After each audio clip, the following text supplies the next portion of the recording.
नमस्कार. श्रावण महिन्यामध्ये शुक्रवारी जिवतीची पूजा कशी करावी आज आपण या व्हिडिओमध्ये पाहणार आहोत. श्रावणी शुक्रवार व जिवती पूजने अनेक घराण्याचा कुलधर्म किंवा कुलाचार आहे.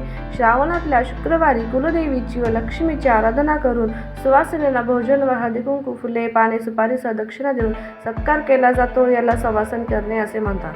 श्रावण महिन्यात 4 शुक्रवारी संध्याकाळी सुवासिनींना हळदी कुंकवाला बोलवून त्यांना दूध साखर चणे फुटाणे द्यावे. प्रत्येक शुक्रवारी मुठीचे पुरण घालावे व कोणतेही एका शुक्रवारी पुरणपोळी करून सुवासिनी जेवावयास घालावी. तिला दक्षिणा द्यावी. श्रावणातल्या 4 शुक्रवारी जिवतीची पूजा करतात. ही पूजा संतती रक्षणार्थ मानली जाते. जिवतीचा कागद श्रावण महिन्याच्या सुरुवातीस जो वार मंगळवार, बुधवार, शुक्रवार, शनिवार येईल त्या दिवशी देव्हाऱ्याजवळ भिंतीवर लावावा. त्याची पूजा आठवड्यातून 4 दिवस करावी. जिवतीची पूजा कशा प्रकारे करावी आज आपण या पाहणार आहोत. पाहण्याआधी चॅनलवरती जर तुम्ही नवीन असाल चॅनलला सबस्क्राईब करा, लाईक करा आणि शेअर करा.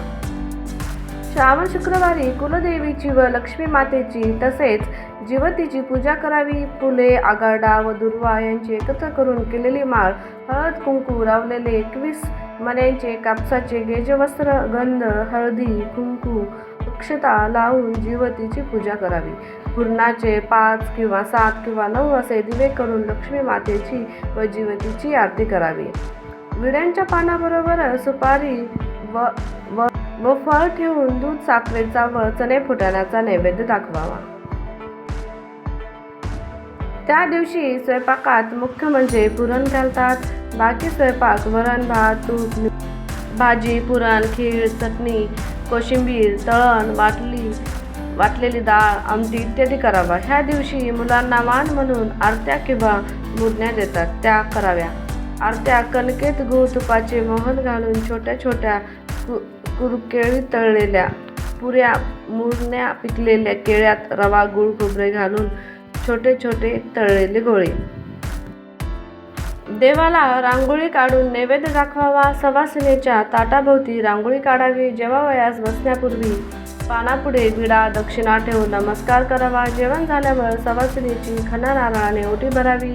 जिवतीची पूजा करून तिला औक्षण करून तिची आरती झाल्यावर घरातील लहान मुलांना पाटावर बसवून त्यांना पण औक्षण करावे. कुंकू अक्षता लावून चणे साखर फुटाण्याची व आरत्या मुरण्याचे वाण देऊन निरंजनात 5 वाती तेलवाती घ्याव्यात. फुलवाती असू नये, ठेवू नये. त्याने औक्षण करावे व आपल्या मुलांच्या कल्याणासाठी व दीर्घायुष्यासाठी देवीकडे प्रार्थना करावी.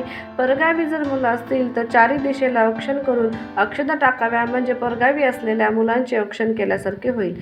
त्या दिवशी देवीची ओटी भरतात. अशा प्रकारे तुम्ही श्रावणी शुक्रवारी जिवतीची पूजा करू शकता. धन्यवाद. जर आपल्याला व्हिडिओ आवडला असेल तर लाईक करा, शेअर करा आणि चॅनलवरती नवीन असाल तर सबस्क्राईब करा.